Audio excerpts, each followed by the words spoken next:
పశ్చిమాసియాలో ఉద్రిక్తతలు అంతకంతకు ముదురుతున్నాయి. హర్ముజ్ జలసంధి వద్ద పరిస్థితి ఎప్పుడు ఏం జరుగుతుందో తెలియని విధంగా ఉంది. ఈ ప్రాంతాన్ని అమెరికా దిగ్బంధించడంతో నౌకలు నిలిచిపోయాయి.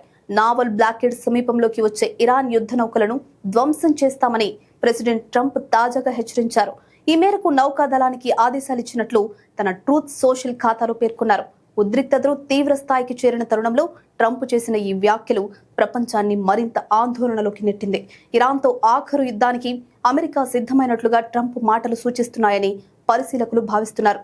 ఇరాన్ను లొంగ తీసుకునేందుకు హర్ముజ్ జలసంధిని దిగ్బంధించాలని అమెరికా నిర్ణయించింది. ఇస్లామాబాద్ లో అమెరికా, ఇరాన్ ప్రతినిధుల మధ్య జరిగిన శాంతి చర్చలు విఫలమవడంతో ఈ పరిస్థితి తలెత్తింది. ఇరాన్ పద్ధతి మార్చుకోకపోతే కఠిన చర్యలు తప్పవని ట్రంప్ స్పష్టం చేశారు. ఇరాన్ ఓడరేవులు, తీర ప్రాంతాల చుట్టూ సముద్ర నిర్బంధం అమలు చేయడానికి అమెరికా 15కు పైగా యుద్ధ నౌకలను మోహరించింది. ఇరానేతర లేదా ఇతర దేశాలకు చెందిన పోర్ట్లకు వెళ్లే నౌకలు హర్ముజ్ జలసంధి ద్వారా స్వేచ్ఛగా ప్రయాణించొచ్చని అమెరికా స్పష్టం చేసింది. ఇస్లామాబాద్ వేదికగా ఏప్రిల్ 7 నుంచి అమల్లోకి వచ్చిన 2 వారాల కాల్పుల విరమణ ఒప్పందం ప్రకారం హర్ముజ్ ని తెరుస్తామని ఇరాన్ హామీ ఇచ్చినప్పటికీ వాణిజ్య నౌకల రాకపోకలు దాదాపుగా నిలిచిపోయాయి. సాధారణంగా రోజుకు సగటున 138 నౌకలు ప్రయాణించే ఈ మార్గంలో ప్రస్తుతం 20 లోపే తిరుగుతున్నాయి.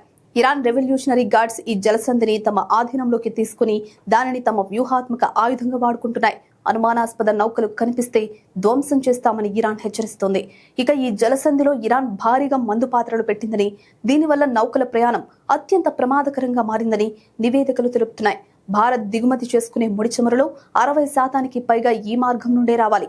ఈ ప్రతిష్టంభన కొనసాగితే దేశంలో చమురు ధరలు భారీగా పెరిగే అవకాశం ఉందని విశ్లేషకులు భావిస్తున్నారు.